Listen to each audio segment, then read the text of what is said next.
game winner. What a way to finish off the 1 and 4 p.m. slate here on Week 9 Fantasy Football Today, presented by BetMGM, the sportsbook born in Vegas. We are 4 guys wearing blue and not feeling blue. We're feeling good about fantasy football. This was awesome. I had this horrible feeling going into the day. I was like, today's going to stink. I didn't like it. I was in a crummy mood or something like that, but I am energized. Great stuff, and we welcome you. We'll talk about our winners and our losers, our injuries.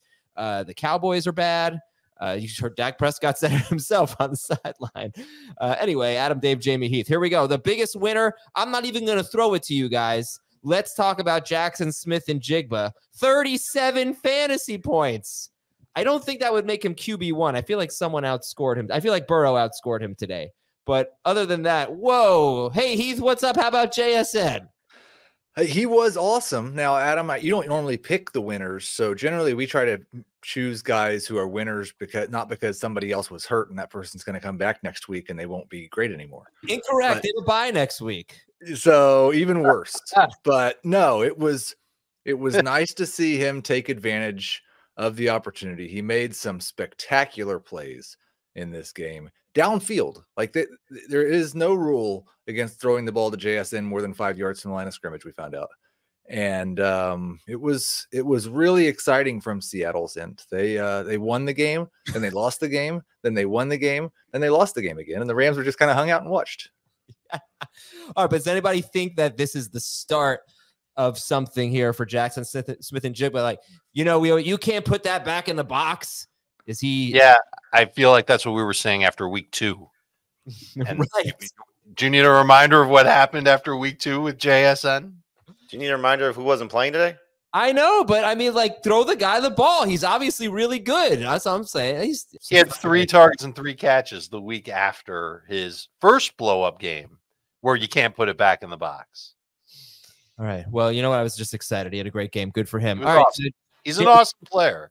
Jamey, why don't you another winner? Yes, Thomas, he did just say that. The guy that for me was Mike Gesicki. I mean, I was very excited about him coming into the week if T. Higgins wasn't going to play, and my gosh, he was stay away T. Higgins. I mean, this was fun. Okay, but now how is that not the same thing as JSN? Like, who has obviously when T. Higgins is back, he's not going to do that. We've seen enough of sample size.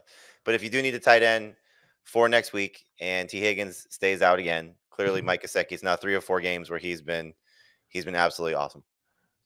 All right. Yeah. Wow. I mean, I knew you were excited coming in, but yeah, this has been quite a start to the show. And really, Gesicki, basically the same as JSN.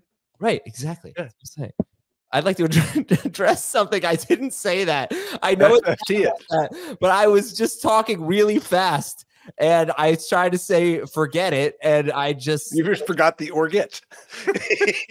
I apologize, but I did not do that. Listen. But this time, I don't want to say you're going to yell at me. This time I actually heard what people were talking about. Sometimes I'm like, what? I didn't. Oh, yeah.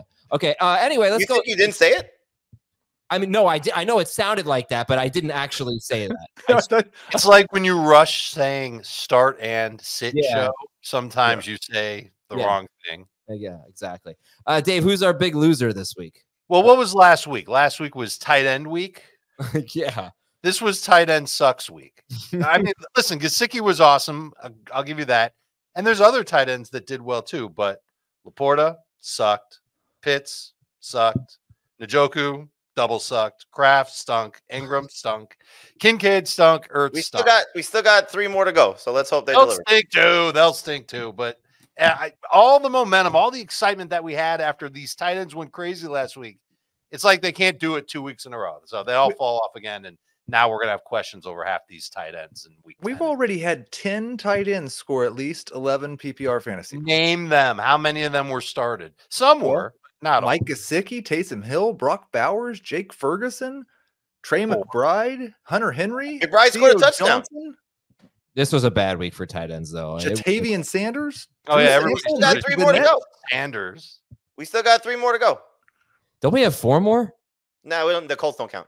Colts have 4 themselves. That's true. Let's go Hawkinson. Let's go Kelsey. Let's go Kate Otten. Yeah. Well, last week we had, let's see, We had 9, 1, 2, 3, 4, 5, 6, 7, 8, 9 tight ends score more than 16 fantasy points. That was National Tight Ends Week. Right now, National Tight Ends Stink Week, Mike Gesicki is the only one that scored 16 or more fantasy points. And let's be fair. The originator of it did not play this week, so that's part of it. That is true. I think he doesn't play any week. And I think just going back to a couple shows ago, if that parent was mad at you for some of the things you said before. No, I know. But I honestly didn't say that. Like, I know it sounded that way, but I really did. Plus, I'm going to take it out of the audio version. But no, leave it. Come on. No, absolutely not. I put a Twitter poll up, and I think if I had imagine that little child that's driving to school tomorrow that's going to say, I can't wait to hear what Adam has to say. No. F it. No, stop. What was the best play of the week? I said I could only fit 4 options here, and I think I accidentally stole these from NFL Red Zone. But Drake May ties the game with an awesome touchdown throw. Saquon Barkley backwards jump. That was dumb. Devontae Smith touchdown catch. Rico Dowdle crazy catch. What was the best play? What would you guys have voted for? There was only one of those that my 15-year-old texted me about. Barkley. Yeah, 100%. And my son did too. But yeah. I thought so I think that pretty much settles it. What'd you say? The shot that Barkley took after was not worth it. Yeah, that's true. I thought Devontae Smith's touchdown was insane. Okay, but if I put DeMarcus Robinson's touchdown on there, then what? Does that Drake jump? May's play was great. Yeah, it was a pretty good play. Which play? Drake May? All right, so what's your vote? What's the best play? Drake May was mine.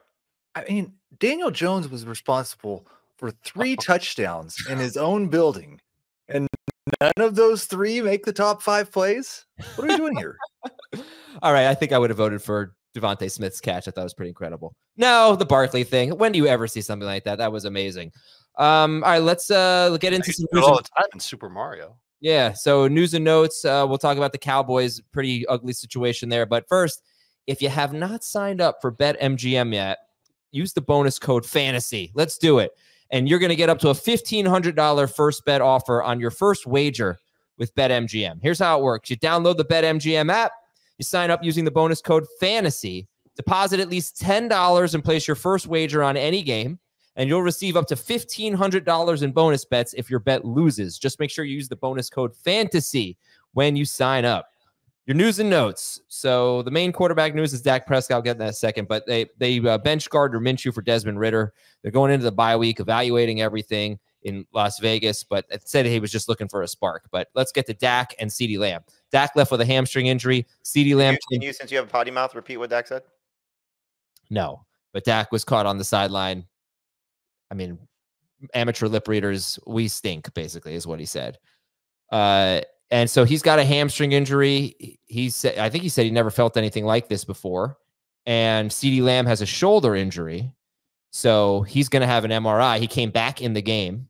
But Dave, your thoughts on the state of the Cowboys offense? I think one of your winners was Rico Dowdle, right? He was a winner because I thought he played really well. He looked like a guy that hasn't played football in a couple of weeks, and he took advantage of that zone coverage that Atlanta plays and had a lot of catches. And that funky touchdown was cool, I guess. It was fine. People who started him are thrilled. Obviously, this whole offense changes if it's Cooper Rush the rest of the way, but I think we can finally put to bed the whole Dallas doesn't have a running back thing. They've got their running back. And it's someone that fantasy managers might be happy to start. Hopefully, Dak isn't out too long. Hopefully Lamb is not out too long. We'll see what happens. He looked hurt even when he caught the 2-point conversion late in the game. He left. He hurt his shoulder going for a touchdown. Didn't catch it. Came back in and caught a 2-point conversion. He was like sore even after that. Jonathan Brooks is expected to play in Week 10. He's one of Dave's losers. We'll talk about that in a minute. You missed one more quarterback news. Caleb Williams apparently has an ankle injury. We've got to keep an eye on. Oh, okay. I didn't see that. Yeah, he limped off the field. I guess he got his butt wet. He said, here's what it was. I guess he was asked about should he have been in the game. He said that's not my call or something like that. This is from Omar Ruiz, who said Bears quarterback Caleb Williams says he's okay after tweaking his ankle at the end of the game. He said, quote, not my decision on whether he should have been in the game late. And Eberflus said he limped off there a little bit. He came in. He looks to be fine. So it's just something to keep an eye on. Okay. So he scored 9.2 fantasy points at Arizona, and he'll be in the show a little bit later as one of Jamey's losers. All right, so Jonathan Brooks expected to play next week, but I said this I think did I say it on the air? I feel like he's going to be on the most drop list soon. Well, anyway, I'll get into that theory a little bit later. We'll talk about that. Brooks. Isaiah Pacheco hoping for a late November return. Raheem Mostert fumbled for the second time this season. I was curious to see what would happen. They still have faith in him, but bad fumble for him. Wide receiver news, this is where it's at. Other than CeeDee Lamb, we got Drake London leaving with a hip injury. Chris Olave carted off, taken to the hospital. He's doing fine. That's good news. Don't know when he'll be back, but that's Chris Olave. They also lost Cedric Wilson Jr. in the first half to a shoulder injury. So tough day for New Orleans, and they also lost to the Panthers. Puka Nacua was ejected. A.J. Brown left with a knee. New name, by the way. Punch Nacua. Punch Nacua. Okay. Yeah, he was ejected with one catch. So A.J. Brown with the knee injury. London hip. Olave is officially a concussion. Yes. And CeeDee Lamb. The London injury is weird because he did the stupid TD celebration. Yeah, I didn't. The one that the college kid yesterday was still on his head. That's what Amon-Ra St. Brown did also. Yeah. So he lands on his hip. He does the touchdown celebration. He's riding a bike, and then he couldn't go back to the game. All right, we'll check on him. Nice game. And did you see what Olave's brother said in the wake of the injury? No. Okay, so real quick. So Olave obviously got hurt, went to the hospital during the game. His brother Josh Olave tweeted, "Bro just called. He's up and active." And so somebody responded and said, "Might be time to have that quote.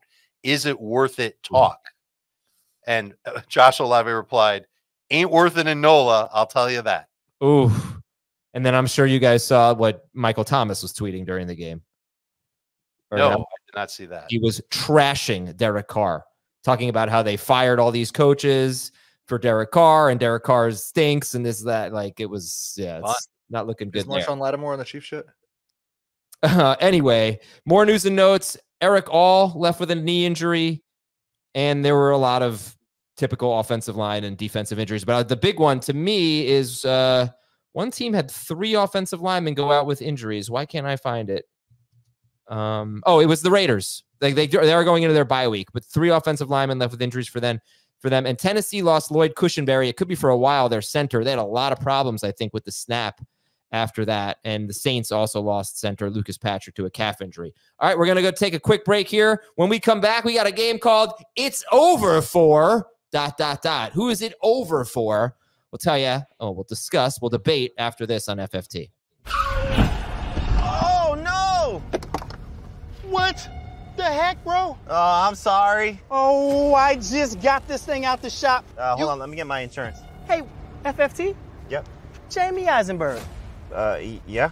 Hey, question for you. Sure. What do you think about Jaxon Smith-Njigba as a wide receiver 3 in a 12-teamer this year? Oh, wow. He could actually be really good. He's got to get that role, but if he does, you're going to be really happy about that. Nice. You know what? Don't even worry about it. Okay.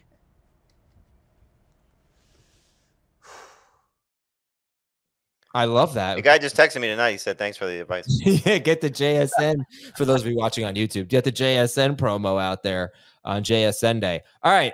It's over for ... I don't necessarily believe all this, but just tell me, is it, look at this. Jamey Erdahl is ringing the horn at the Vikings game. We used to work with Jamey Erdahl. She's the best. Good for her. Ringing the horn? Whatever they do. Blowing the horn. What do they do? Ringing the horn? For a second, I was like, wait, they have a bell. And then I was like, wait, no, they have a horn. Sorry, but that's great. Good for Jamey. What do you do with the horn, Adam? You ring it. The horn. All right. Anywho, it's over for that transition really rang. Thank you. Malik Nabers as a top 10 wide receiver. It's over for Malik Nabers as a top 10 wide receiver. No, they get the Panthers next week. Didn't he just score 15 fantasy points? What is this? 15? This is good. This is good. We're happy with this. This is 3 weeks in a row. 8.1, 14.1, 14.9 PPR fantasy points, all since losing Andrew Thomas. We're happy with this. He gained some ground on Brian That horn was dinging. I'd be very happy about it. You're going to rank him in the top 10. Your Star Trek shirt again? Yeah, I'm told you. I don't think he's taking it off, James. Not let you ruin it for me. Hey, Nabers had no catches at halftime. Daniel Jones I had don't know 0 about rings, but Dayball was a dingling for not giving Nabers a chance to even have. Daniel Jones had 0 passing yards at halftime. 0 and a touchdown, 0 passing yards and a passing touchdown at halftime. But I think he threw 4 passes in the first half. They came out, they ran. It was actually working. Then they fell behind. They had to throw. He had a great game today. He had just short against one of the best teams in football. Yeah. All right. So you guys think Malik Nabers is a top 10 wide receiver rest of season? Ish. Yes. Yeah. Okay. I mean, they're all look. He's alive. He's breathing. He's walking. He's healthy. Like yes. And he's getting double-digit targets. Yes. And a half. Mm-hmm. Okay. It's over for Jaylen Waddle as a starter. Yes. I mean, Jaylen Waddle as a must-start wide receiver, sure, certainly. do I abstain from this conversation? Yeah, it's No, you've been right on it. You should absolutely chime in. No, I wouldn't. I didn't want to draft him Yes, good call. Why would you abstain? because I wanted. I don't know, because I didn't didn't want want to to brag. think I was biased against him. Or You're not bragging. I mean, you made the right call. Yeah, I boy. hate it. I feel like I you drew more attention to it by saying, should I abstain? Right. I think what's really, I mean, just the fact that in 4 games with Tua, Achan's had what 6 or 7 or more targets in every game. That's Oh, why. Achan's their best receiver. Yeah. All right. It's over for the Jacksonville running backs. Yeah. There's a little bit of an asterisk because what happens if they trade ETN? Who's trading for him though? I don't know. Someone might give up a touchdown deep call back. He almost had a good day. Yeah, I know. That would have been so annoying. Yeah, you can't start them with confidence. It's over for You say Dearness Johnson? Yeah. Did he make fun of me today, please? Hope he did. No, I didn't actually. You I had to fix Jamey's roster on Saturday because he dropped Deontay Johnson accidentally. He thought he was dropping Dearness Johnson, who is not actually on his team. He does not have Dearness Johnson on his roster. Well, okay, I'll make fun of myself. I got the notification on my phone, and we were frantic, like right before we were going on the air for the 11:30 Q&A, that Brian Robinson Jr. was out. So I picked up Antonio Gibson in the IDP. I immediately realized he's not on the team anymore. I wonder why you did that. Yeah, then I dropped him for I think for McNichols. But I started John him. Regan's rostered. Great stuff. What's that? Never mind. All right. John Runyon, is that what you said? No. What'd you say? No. Continue on with your dumb game. Riggins, whatever. Okay. So, it's over for DJ Moore as a top 30 wide receiver. Top 30. Yeah, might be. Again, he's not hurt, so I will agree to it's over for him as a top 24 wide receiver. Take me back to 3 weeks. What was working for Chicago's offense when we were fawning over Caleb Williams? the schedule. Anything besides that? Was there No. anything else that was good in that offense besides the run game? He played the Colts, he played the Jaguars, he played the Panthers. It's over for Jonathan Taylor holding on to the football. Oh, Just yeah. Put that one on Flacco. I really need. Well, let me just check. Let me check the pressure rate here. This week, so this is crazy, right? So last week I gave that stat, and I think the pressure rate, it might change. I think it's a little early right now, but I gave the stat that Caleb Williams last week was pressured on 62% of his dropbacks, which was the most for any quarterback in any game this season. But the Cardinals had a really bad pass rush. Well, right now, as I'm looking at True Media, they have the 4th highest pressure rate of Week 9. Yeah, that sounds about right. They were all over Caleb Williams. It was a combination of a bad offensive line, good effort from the Cardinals, and Caleb Williams holding the ball for 5 seconds minimum every single play. Does look like Joe Flacco initially got credited with a fumble. So That's excellent news. So Patriots and then Packers up next for Chicago. No, if I'm painting an optimistic picture for DJ Moore, it's that their offensive line gets healthy, right? Because they're pretty beat up, are they not? Yeah, but like now we've got all these different qualifications for Chicago's offense to do well. Yeah. Their offensive line needs to get better, and they need to run the ball better. And then Keenan Allen has to be out. I mean, there's a bunch of things that make me very nervous about DJ Moore moving forward. You got 4 teams on a bye. You got him facing the Patriots. I mean, it's not horrible to go back to him next week. And he's going to hate me for this one, but it's over because it's one of his losers, so I'm stealing your content. But no, you already sold one of my losers, Jaylen Waddle. Well, yeah, no, I sold them both actually, but I did this before you sent them. But okay. It's over for Alexander Mattison as a fantasy starter. For another week until somebody else, like we need to buy into somebody else first. So somebody else has to have a good game first. No one's buying into Zamir White, who did absolutely nothing as a rusher today. Well, he also didn't play much into the second quarter. I wonder if there's an injury there. He did score the touchdown, though. He got in for the goal line work. Yep. Madison was started in 54% of leagues. He did not have a catch in this game, had 9 carries for 36 yards. How many people do you think, like, this week there was some reason to buy into him, but like most weeks, how many people are actually starting Madison? Well, no one's going to do it next week. No, I'm saying this week I understand it, because he was facing a good matchup and, coming off a decent stretch of games.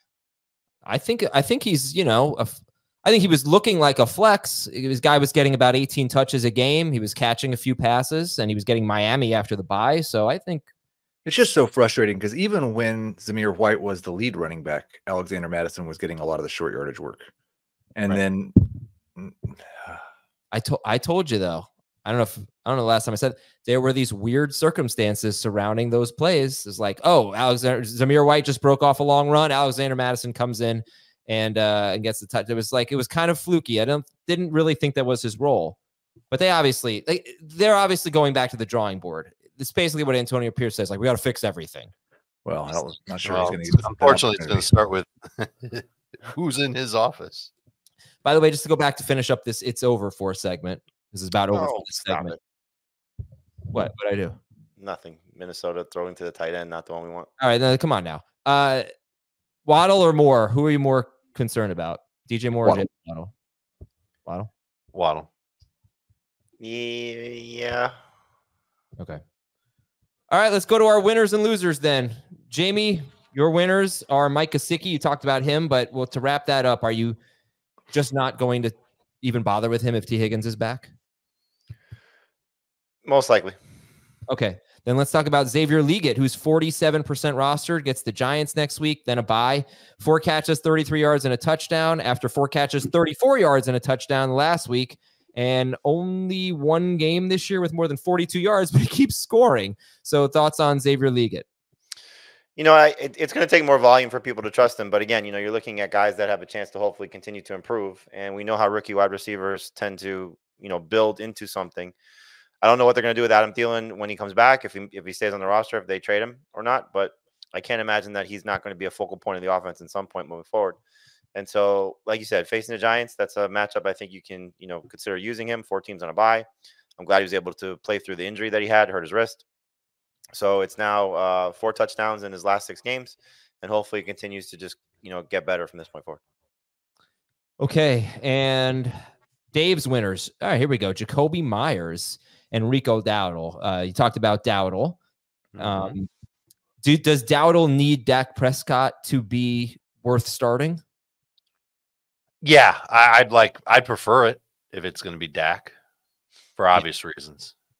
Okay, so then talk to me about Jakobi Meyers, who had 8 catches, 105 yards, and on 11 targets at Cincinnati, and he's kind of on fire right now. Back-to-back big games, started in 57% of leagues. A lot of questions about him at 11:30. I think in full PPR, he's going to be a top 24 receiver the rest of the way. And we talked about Waddle and DJ Moore.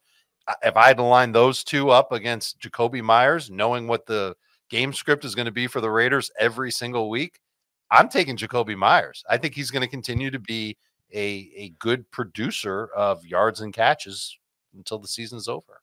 I wonder if the Raiders consider trading him. I can double check the contract, but I think you could be onto something. I think that they could end up moving Jakobi Meyers and get something for him. And then he's going to a contender. Hopefully it would be a team that I don't know which team would want him, but I think if he's traded, it's receiver. If he's traded, it's absolutely worse for him. Yeah, well, here's the thing. I think he really needs to be an outside receiver. So for weeks 4 through 9, that's when Devontae Adams got hurt and then eventually traded. He's on pace for 106 catches. It's Jakobi Meyers we're talking about. 106 catches, 1,182 yards, 4 touchdowns, on pace for 157 targets. Okay, so he's getting about 9 targets a game. And he's out wide 76% of the time. And we saw that earlier last year, too. He was out wide a lot. The first 6 games of last year, he's actually almost on an identical pace as to what he's on right now, except more touchdowns last year. And then after they made the quarterback change and went to Aiden O'Connell, he just stopped throwing to Jakobi Meyers. But I think it's Las Vegas kind of found something with him, is that he's almost the opposite of Christian Kirk. When Christian Kirk went to Jacksonville, he started playing more in the slot, and it unlocked Christian Kirk. I think maybe this is just what we're seeing, because if you're wondering, is this a fluke? Jakobi Meyers is not like he's a rookie. He's been in the league. He's never right. He's 28 years old. Right. So I think just his role, his targets, obviously 9 a game. I think they've unlocked a talented player here. I hope anyway. And sure. And to Jamie's point, I don't know if there's a team that's out there where he would continue to get 9 targets a game. So maybe if Tampa. He does get traded. Who? Maybe Tampa.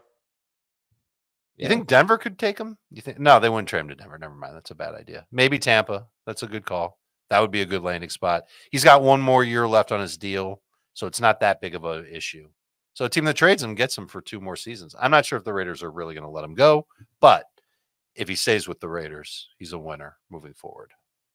Heath, your winners are Cedric, Tillman, and Quentin Johnston. Tillman is 76% rostered, and he had 11 targets today, 6 catches, 75 yards, and a touchdown. So this is 3 straight games with 18.9 or more fantasy points, 18.1 or more fantasy points for Tillman.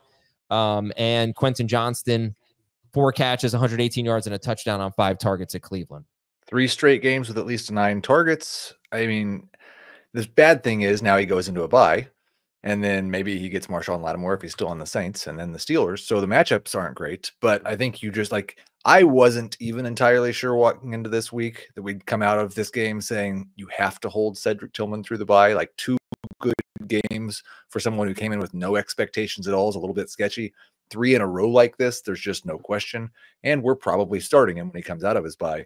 Quentin Johnston was kind of right there with Ladd McConkey before he went down with injury. And McConkey had emerged since Johnston went down. And so I was kind of curious what this would look like. It was still 2 more targets for McConkey, but Johnston making some really big plays downfield. I don't know what his roster rate is, but it needs to go way up. 50, does it though? 52, 53%. You think it needs to go up for Quentin Johnston? Yes. He could be a bench material for sure, and a bye week replacement and a boom bust flex. The question on Tillman is almost half of his targets, half of his catches, more than half of his yards, and his touchdown were all in the 4th quarter. So first 3 quarters of the game, he was brutal. Does that slow you down, or I would care about that more if this wasn't game 3 in a row, or Jameis, or how this team's probably going to look most weeks?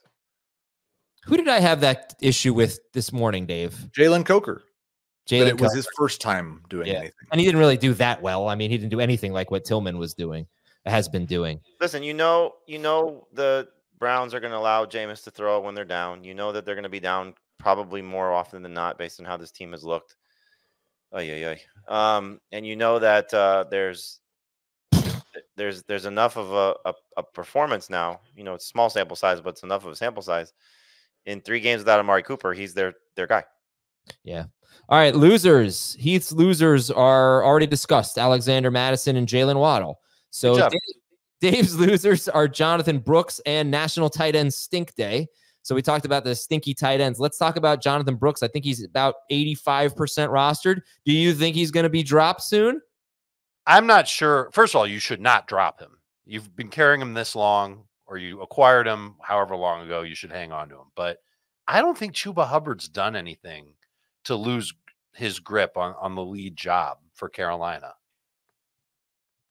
Right, exactly. And not only that, obviously you're not going to start Jonathan Brooks against the Giants because it's his first game, and you're going to start Chuba Hubbard against the Giants. Then they have a bye. Then they have the Chiefs. I'm probably not going to start him against the Chiefs. Then we're in week 12. So it's like, what are we doing here? You're just going to save him for a playoff run where he's splitting. Week 12 is the Chiefs. Now we're in week 13. Oh, week 13. I apologize. They play Tampa. Week 14, they're at Philadelphia. So you could have kept going a little bit longer. I'm just saying, what is going to happen? You're not making a strong case for Chuba either. Why? I mean, well, no. I'm just saying, I don't know what the split's going to be, but I can't see him just taking over the backfield. That would no, I don't think so either. But if he comes out and has a strong game against the Giants, then it's going to be close to a 50-50 split. I mean, why would they not want to give him the opportunity to get work as the season closes? Yeah, I mean, yeah, you could definitely make that case. So obviously they're out of it. Big game, by the way. Giants Panthers fighting for the better quarterback in the draft.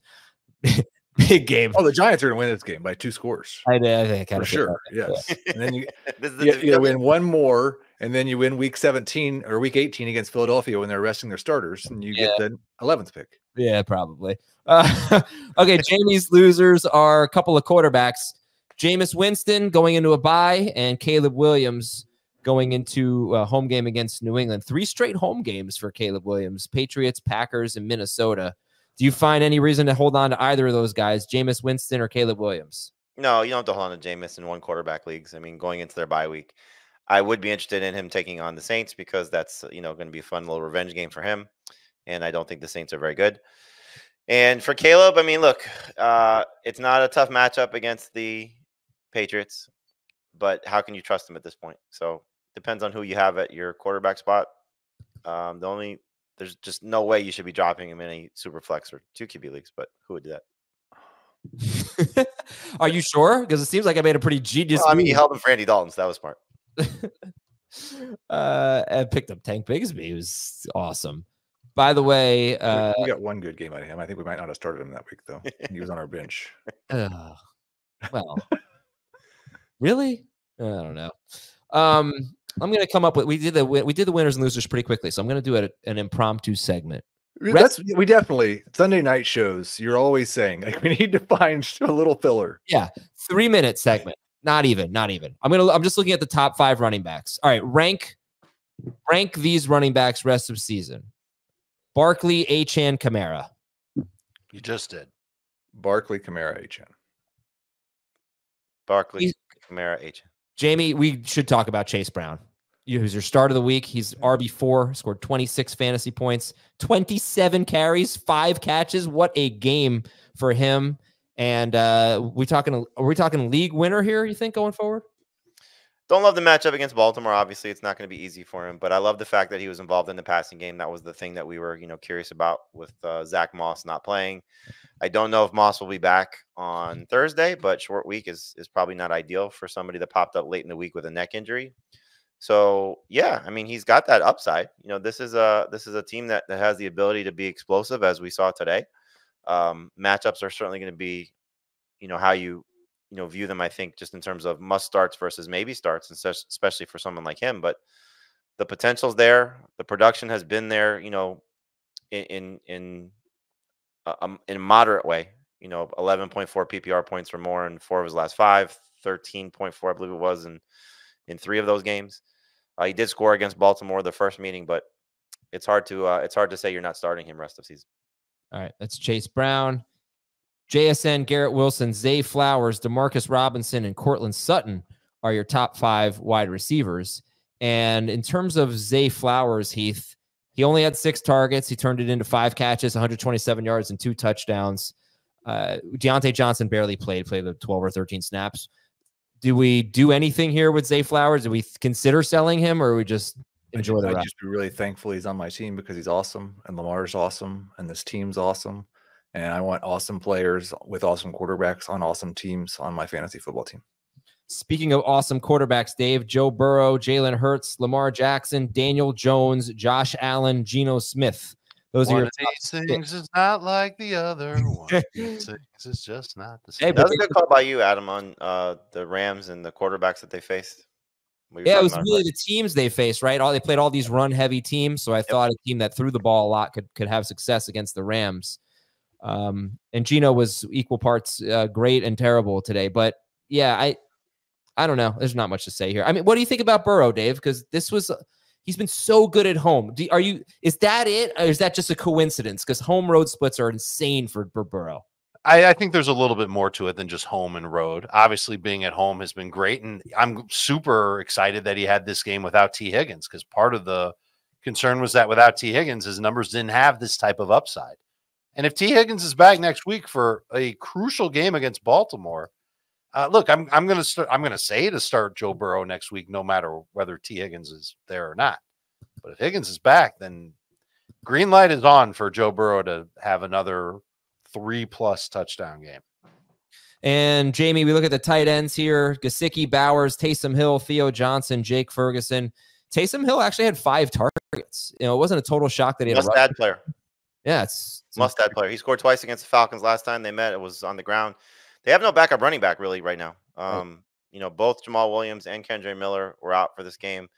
Miller's on IR, and so he's an injury away to Kamara. Hopefully that doesn't happen to becoming probably a bigger part of their running attack, which we know that they're not afraid to use. And with the way that the receivers are now injured, if there is no Olave, like he could have another 5 to 7 target type of game. So given the tight end position and how it's been so up and down, given the matchup against Atlanta, yeah, I mean, I'm starting him next week.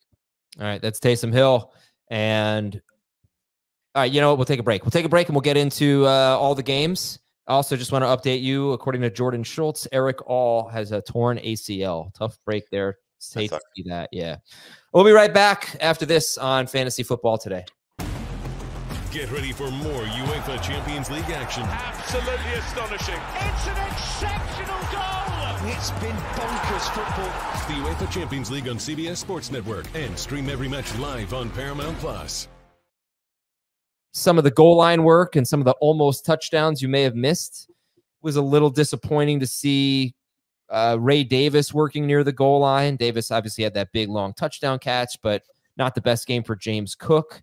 Denver used Jaleel McLaughlin at the goal line. They used both guys near the goal line, but it's not exclusively Javonte Williams' role.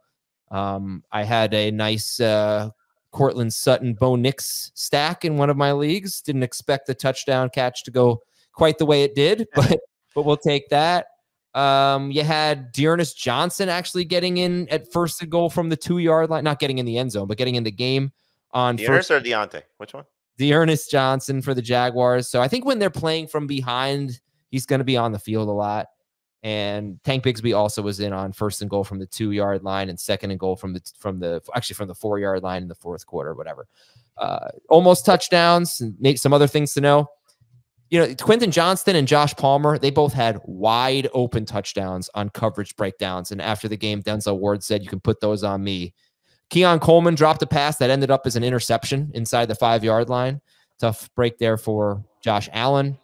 Tony Pollard had a touchdown call back. Jaxon Smith, this is amazing. JSN, 37 PPR fantasy points, and he had 2 catches for 78 yards called back on holding calls.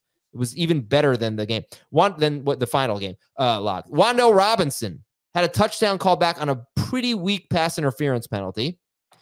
Bo Nix overthrew an open Troy Franklin for what would have been a 33-yard touchdown. I don't know how Kyler Murray did not hit Trey McBride in the end zone. He was so wide open for the whole play. And then there were some others, but Dontavian Wicks, of course, dropped a touchdown. It's not the easiest catch, and the weather was definitely a factor in that game. Atlanta 27, Dallas 21. And I don't know that there are any hot takes from this game. You know what? What a crap game from Kyle Pitts. Weird, right? With Drake London getting hurt, he gets 1 target, and Kirk Cousins scoring 25 points, only 24 pass attempts. And do we make anything of this, Dave, or just chalk it up to a bad game for Pitts? I think it's a combination of a bad game for Pitts and Cousins continuing to look downfield and throw downfield when he's not pressured. And he did that with Mooney. He got a nice little short pass to Bijan Robinson that Robinson took for 29 yards. And I think something to talk about is Mooney as a number 2 receiver moving forward. And if the injury to Drake London is serious, then Mooney can really, move up in the rankings and be an easy must-start type of fantasy receiver. But it really does take the matchup and the lack of pressure for Mooney, for now anyway, to have the opportunity to have these big games. When Cousins is under duress, he's not going to look as far downfield. I mean, Mooney's been a starting receiver for about the last month. Mooney was started in 80% of leagues. Yeah. Okay.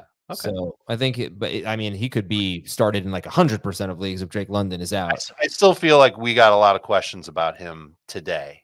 Yeah. He was going to be in that, wide receiver 18 to 30 range, I think, in people's minds, of those caliber of receivers that, should I start him or DJ Moore? Should I start him or Jaylen Waddle? Should I start him or, JSN? Should I start him or, some of these other Cortland Sutton, Jakobi Meyers type of guys? So he's not obviously set it and forget it, but I think since the week 2 game, when he first, emerged as a go-to guy for Kirk Cousins, he's been building towards something where I think people have just been sort of starting him in that 80% range. Sure. So now he could really be a go-to guy depending on what happens with London. And then look at Ray Raymond thought too, in deeper leagues. Mm-hmm. Buffalo 30, Miami 27, 61-yard field goal, a Bills record for Tyler Bass. After missing an extra point. Yeah. And doinking another one. Right. He got it in, but off the other, he's really, they've been talking so much about replacing him, but not today. That was wonderful stuff. Okay. Any concerns about Tyreek Hill? Yeah. Yeah. Go expand on that, Jamey Eisenberg. I mean, look, you're starting him most weeks. I don't think you're going to have enough, receivers, especially with the injuries at the position, to bench him with bye weeks now upon us again. But he just has not had he's not had a blow up game in the 2 games since Tua has come back, and Tua is, captain checkdown right now, just leaning on Devon Achane and not necessarily taking some shots down the field to Tyreek Hill. Understandably so, with the way teams are playing them and taking away those opportunities. But you thought, okay, Tua comes back and it's just easy peasy for Tyreek Hill to start producing at a high level. Yes, you should be buying low on Tyreek Hill if you can. As Heath has pointed out, now we're 2 games closer to the tougher schedule and outdoor games as we approach the end of the season. So fantasy playoffs, it doesn't seem like it's going to be a very easy setup for Tyreek Hill if you're concerned about that. But also, what he's still capable of. So is he going to be a starter? Yes. He's not the same, canoe, kayak boat with Waddle, but he's certainly underwhelming for the season. Most of that with Tua's injury, but even the last 2 games. I just want to, before I forget, update something I said. Jordan Schultz, I said he reported that it was a torn ACL. He has not exactly reported that. He said they fear it is a torn ACL for Eric All. So I'm sorry about that if I jumped the gun there. Any concerns about James Cook, Heath? 10 carries, 44 yards. He did have 5 catches. This is coming off a brilliant 28.3 fantasy point game. What do you think? Yeah, I mean, it was a frustrating performance. This was a game the Bills chose to go pass heavy because the Dolphins are so good against the run and so bad against the pass, right? Apparently. And it worked. They won, but he still had more than half of the team's overall rush attempts, like 55%, which is right about where he's been for most of the year. He got 6 targets in the game. I think you're not going to do anything other than start James Cook and then start him again. Gets the Colts next week. He had a bad drop in the game, and it felt like when he dropped the ball, I didn't see him very much afterwards. Oh, maybe. He only played 54% of the snaps. Interesting. Keon Coleman, terrible game. 1 for 20. Terrible game. He did have a 2-point conversion. He had 2 other targets, one in the end zone, one on a deep ball. They went incomplete, and then there were penalties on Miami after each of those plays. So you don't see those targets in the stat sheet. If people drop Coleman, I'd consider picking him up. That was a huge, huge play because Jordan Poyer knocked him out. Yeah. Would you drop Keon Coleman for Xavier Legette? No. I don't think so. Especially if Amari Cooper is going to miss time. Baltimore 41, Denver 10. Bo Nix with 17.7 fantasy points. Javonte Williams with 12 carries. I mean, Javonte Williams was still the lead back. He obviously didn't have a good game because, but it wasn't that bad. 84 total yards. He played 55% of the snaps. And McLaughlin started. So, yeah. So what do we think? Okay. So what are your thoughts on that situation then? Obviously, the score probably had something to do with his snap share, certainly his touches. Like we pretty much all had him ranked in that. Like he's worth 10 fantasy points. He's playing the Ravens. That's probably what you were hoping for when you started him. And he gets the Chiefs this week, so it's going to be bad. Denver had a bunch of snaps inside the red zone and inside the 10, so it's actually a little disappointing that he couldn't find the end zone, given all the work that they had. It felt like early in the game, and you can clearly understand why. Like they gave up on running the ball. Like that's not the way you're going to beat Baltimore. Yeah. And so it may have been to their detriment that they didn't try a little bit more early in the game. Mm-hmm. But look, he wasn't going to have a great game here without scoring a touchdown or having a huge role in the passing game, and he didn't either. And bad game for Mark Andrews. Lamar Jackson threw only 19 passes. This is just going to happen sometimes with the Baltimore Ravens. And Probably happened to Zay Flowers at some point. But I'll point out Zay Flowers has 111 or more yards in 4 of his last 5 games, and the only one he didn't was the game he hurt his ankle. He still played a lot. But Heath seems like he wanted to say something there. It's really hard to use the excuse that the quarterback only threw 19 times for a pass catcher not doing well when the quarterback threw for 280 yards and 3 touchdowns. Like the pie was enormous this week in terms of fantasy points available in the passing game. But not the targets, though. Not the targets. Yeah, because he's not like Mark Andrews is not going to be making big plays downfield. He also had 2 targets on 19 attempts, so like an 11% target share, which is also awful. Bad game. 13 snaps for Deontay Johnson, no targets. Chargers 27, Browns 10. Anybody buying into Justin Herbert? 23.5 points this week, 28.1 last week, 6 point per passing touchdown. Leagues gets the Titans, the Bengals, the Ravens coming up. I want to. I love what I'm seeing from him. I think he's throwing the ball well. Mm-hmm. It's just having the confidence in the receivers that he has, and you're always nervous that he's going to have a game where he doesn't throw a lot, and then you get 200 yards, no touchdowns, and you wish that you never even considered starting him. But bye weeks are coming up, and I think we've seen enough from the Chargers since their bye where they've wanted to get Herbert going. And look, this is a team. They're 5-3. They've got hopes for a playoff spot. They're going to need Herbert. So I'm glad they're doing what they're doing, and I think Herbert's looking good doing it. You'll take a risk whenever you start him, but I kind of buy into him a little bit. Yeah, I'm sorry. 27, 18 of 27. But So now 282 yards, 2 touchdowns. So he was averaging 35 attempts per game in his previous 3. So, number drops down a little bit. I think when you start to look at it, obviously the Dak Prescott manager is going to be looking for a quarterback. We'll see how Joe Flacco and Sam Darnold finish this game tonight. We'll see what Baker Mayfield looks like, in another game without his receivers. You have 4 teams on a bye. Yeah, I mean, he's definitely back in the conversation of, starter, especially, like to look at the quarterbacks we said as sleepers or, potential, starters, the 2 guys that were facing the Panthers the last 2 weeks. Bo Nix was good. Derek Carr was bad, so there's lots of different ways you could pivot to say Justin Herbert belongs as a starter. And I think just based on what you've seen, his receiving core is finally healthy again. DJ Chark may start to play at some point. Now he's off IR. There's a lot to like about where he's headed with the schedule. Here's one more thing to like. His schedule's great until week 14. All right. I don't think, he's not going to be a consistent. I won't rank him consistently top 12. I don't know if you guys will, but, he's definitely going to be in that, top 15 conversation for sure. What's his rostership? Do we know off the top of our head? Heath speaks 67%. Go ahead, Heath. No, I think the 27 pass attempts also is in a game they won by 3 scores and he was sacked 6 times. Yeah, reasonable. They only ran the ball 23 times, only ran 56 plays in the game. So I'm probably going to project him over 30 pass attempts next week still. I wouldn't feel negative about this. He's playing great football. And if Quentin Johnston's helping out as well, he doesn't have maybe the worst receiving core in the NFL. Okay. On the other side of the ball, Heath, who do you feel confident in on the Cleveland Browns, including Nick Chubb, who and they're all on a bye next week.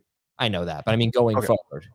Okay, so I'm hopeful that Nick Chubb gets his bye week. He's got his legs under him. He comes out against a Saints defense that has really given up a lot of production to a lot of running backs lately and can get going. I'll probably rank him as a low end number 2. I'm pretty hopeful on Cedric Tillman, and I'd like to hold Jerry Jeudy as well. And Njoku? Yeah, he's fine. All right, but Elijah Moore had 9 targets. Now, I picked up Elijah Moore in a few leagues. I feel like if I drop him, I don't know that anyone's going to pick him up, but I do think in a 3-receiver league, you don't necessarily want to just get rid of Elijah Moore. He's droppable going into their bye week. He's droppable, but if I dropped him in the 3-receiver PPR leagues that we're all in together, I think one of you might pick him up. Yeah, I don't think that's out of the realm of possibility, knowing that, someone that is receiver needy would try to pick him up looking ahead to that Saints game. But I also don't think that it's a slam dunk. You have to roster him.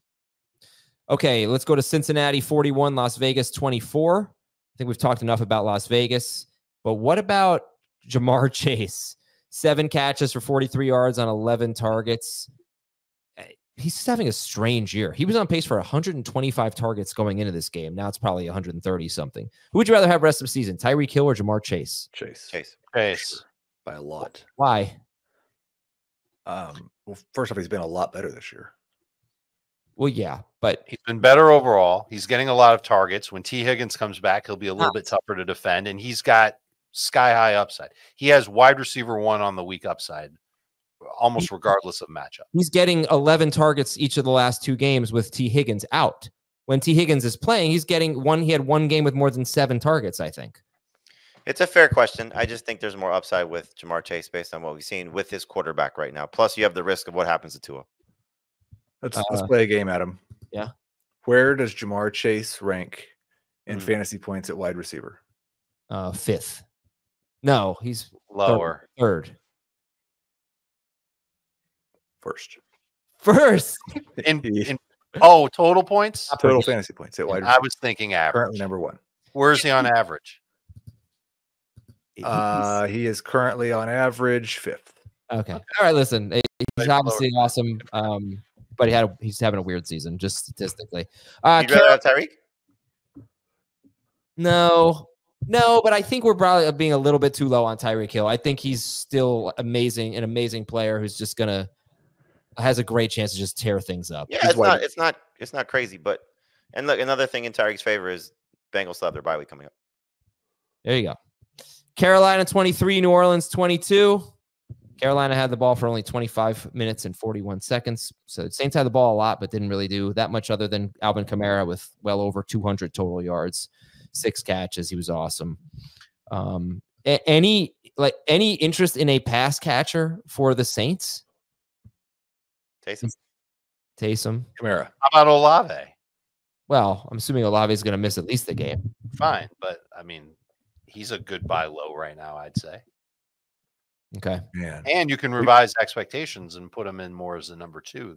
We could have saved a lot of energy by just recording that 3 years ago.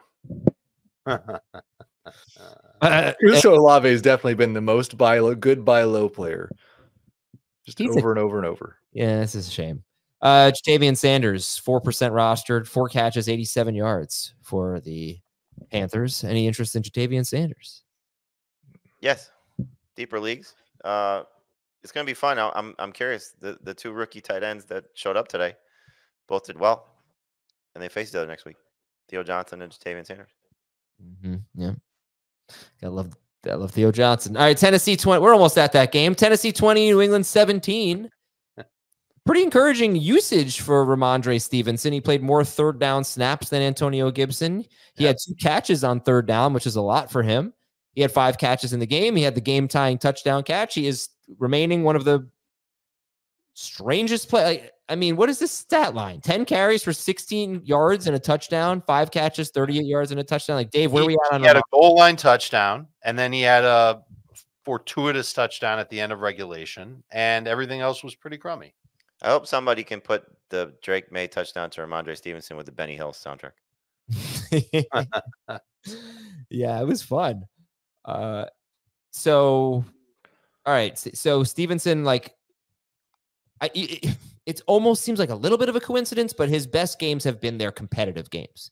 Not a coincidence. When they lose, he stinks. Yeah. So is that just like, how did they do against Chicago? All year? Chicago, Rams, Dolphins next 3 weeks? Competitive, maybe competitive. I have no idea what any of those 3 teams are going to do on a weekly basis. I feel like we're getting a good beat on. I mean, look, they were competitive against the Jets. I don't think anybody expected that. Today, you expect them to be competitive. Next week, based on what the Bears have looked like, I expect them to be competitive. One of our YouTube commenters was giving me heat last week. I guess I had been pumping up Demario Douglas, but each of the previous 2 weeks, Drake May got hurt. Demario Douglas was sick. So it was, he was so disappointing. And he's like, hey, Adam, good call on DeMarco Douglas. I was like, okay, it's Demario. But how are we feeling about the Demario Douglas experiment right now? He did have 9 targets, which led the team, and he had 7 catches, but only 35 yards. He's 32% rostered. Why is it that he always stops at 9? It's not 8. It's not 10. That's not 5 games, I believe, with 9 targets. You're absolutely right. At least 4. I'll take that, but he didn't do any. He didn't do much. Juan Mario. Yeah, Wandale. Okay. I guess not that excited. Would you rather pick up Legette or Demario Douglas? League.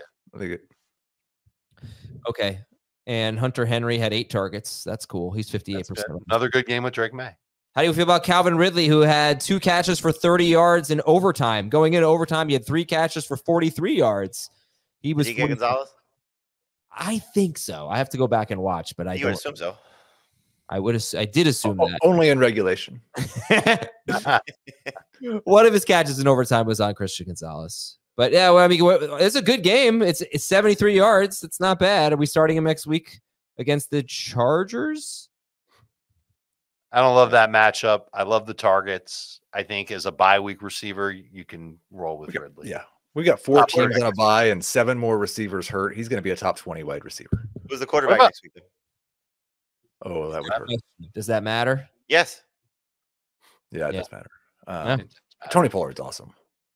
Pollard's great. Had a great touchdown run. They got called back too. 4 straight games with a touchdown for Nick Westbrook-Akina. Yeah, that's wild. And this time is actually a solid game. 6 targets, 50 yards. Yeah. Washington 27, Giants 22 was the game of the week. Yeah. Eckler was good. This wasn't the game of the week, was it? No, it was Green Bay, Detroit before I knew about the weather. You're making excuses? Yeah. Jamey, what are your takeaways from Washington and the Giants? Jane Daniels is awesome. Terry McLaurin got lucky today. A little bit. Yeah.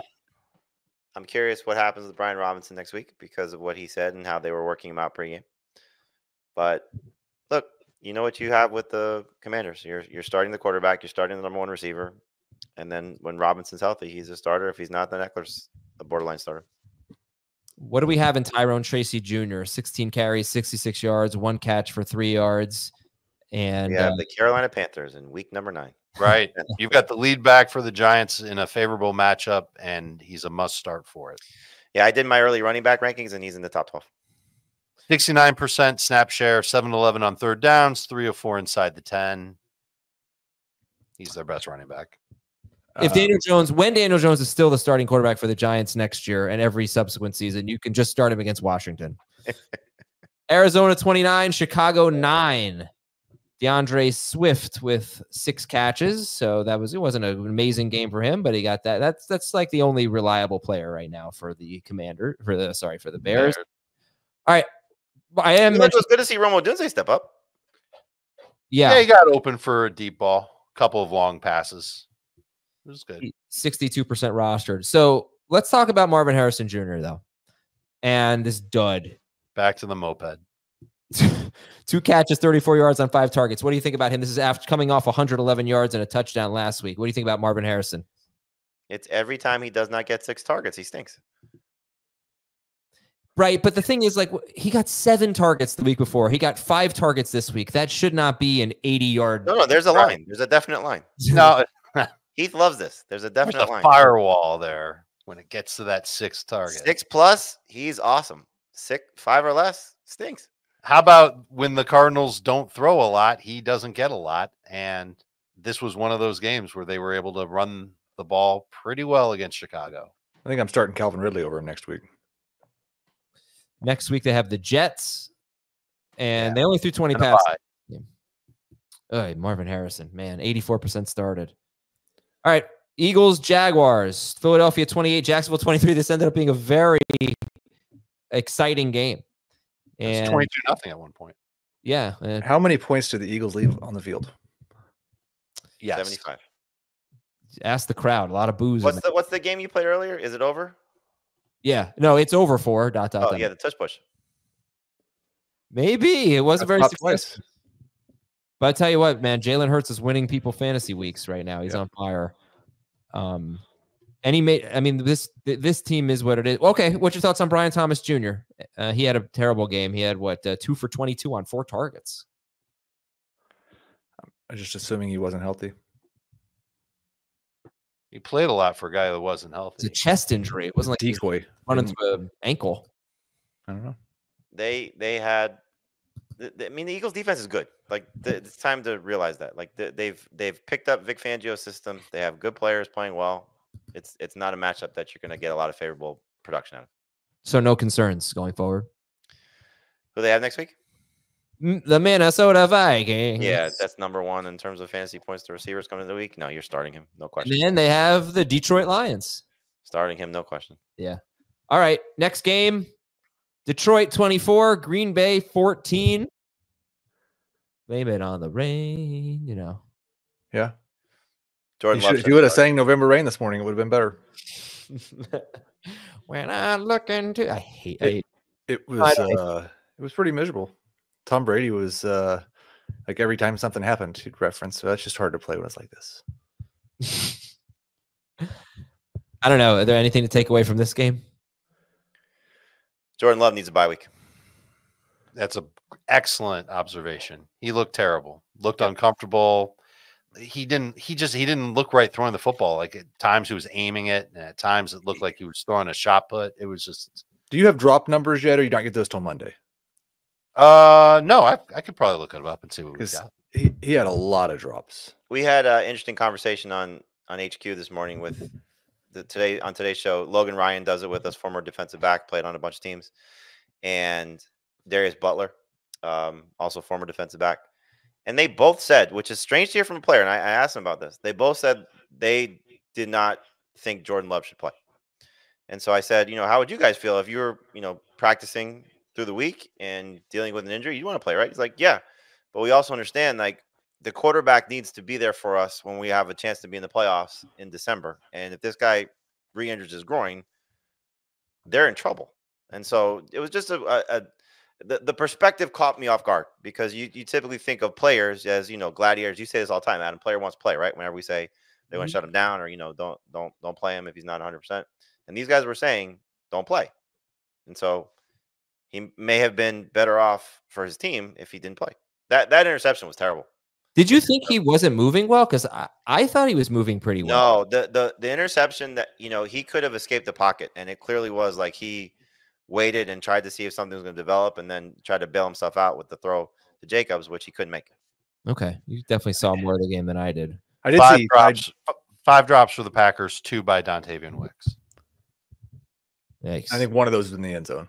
Yeah. And I wonder, clearly in the leagues that you were referencing, Adam, about Elijah Moore, nobody's dropping these guys, but how many people in 10-team leagues are going to hold on to Romeo Doubs?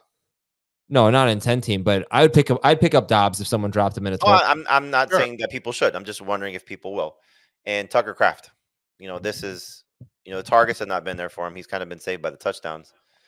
So I know for me, if we get to Thursday and T. Higgins is out and Mike Gesicki on my team and I have to make a decision, like, I'm going to drop Tucker Kraft. I'm not so sure there wasn't some type of Josh Jacobs injury. Maybe it was minor. Yeah, he kind of walked off a little gimpy. He came into the game with an injury. He was questionable. But he had almost all of his production in the first half, and then Emmanuel Wilson scored a touchdown. But they do have a bye week, so let's just assume everything's going to be hunky-dory for them.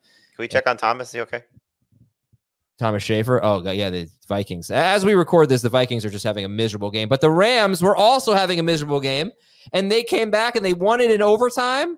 First of all, would you have kicked the field goal on 4th and 1 in overtime if you were Seattle? Or you would? Of course. That was such a stupid decision. It was a long yard. It was a full yard. Yeah, it was bad. They weren't running the ball well. I think it was a bad decision. Kick the field goal.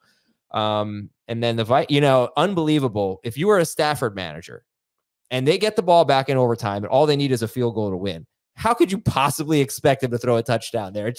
They usually play so conservatively, and he just went for it. It was awesome. He scored 21.9 fantasy points. He got a little lucky there, obviously. He lost Puka Nacua in the first half. That wasn't a punch. It looked like a weak punch. It was a punch. What do you mean? You don't throw him out for that, though. I don't know. Anything to say about this game? Finish with this game. I look, Demarcus Robinson's now finding the end zone quite a bit with Cooper Kupp back on the field. So we might be back to where we were at the end of the season last year. Do you keep Stafford on your roster for the Miami matchup? If Puka's not suspended, why would he be? Yes. Yeah, I mean, it wasn't even a punch according to Jamey. No, he's not going to get suspended. You're not starting him against the Dolphins? I don't know. Heath didn't want to start him against the Seahawks, and Heath was pretty right about it because Stafford had a crummy game until overtime. I mean, okay. Puka plays the whole game. Is he going to do that? He was much better without Puka than he was with him. He did not play He was well. awful in the first half. He did not play well. He was miserable in the first half. Both offenses were pretty gross in the first half, and then they both kicked it into high gear in the second half. I don't know. I think he would have figured it out. This is a fair question. Responding to Jamie's not a punch. Oh, how many teams does Jamie have Puka Nacua in? 10 of 30. 10 of 30? That's a lot. That's a lot. Heath, thank you for convincing me to start JSN. Oh, yeah. Good. I said something right today. Yeah, all right. Great. Good stuff. All right, I think I'm done with that game. I don't really think there's much unless – no, there's just not. I mean – Are you worried about Ken Walker? No. Not really. So either. Nope. I think their offensive line is going to get healthier, and after their bye, their team will get healthier. And hooray for these two teams, good fantasy teams. He had 13 fantasy points today. If that's a bad day, if he scored 13 without a touchdown. No, that's pretty good for him. Yeah, he's not running the ball great the last few weeks. All right, we are out of here. Thank you so much, everybody. Have a great night. What I want to know is Thomas okay? He's fine. Come on, look at that hair. He's great. He made a great trade today. Did he? He traded that bum Jamar Chase for Rico Dowdle and J.K. Dobbins and got somebody else in the deal too. Jay Moore. Yeah, remember when I got McCaffrey? Right, when I traded for McCaffrey the other day? That was pretty cool. Yeah. Was your trade better with Heath or mine? Mine, I think. All right, good night, everybody. We'll talk to you later. Did you win an FFT this week, Heath? No. Oh, Failed. bummer. Yeah. See you on Beyond the Box Score. See you on Beyond the Box Score, excuse me, on Monday. Later. FF.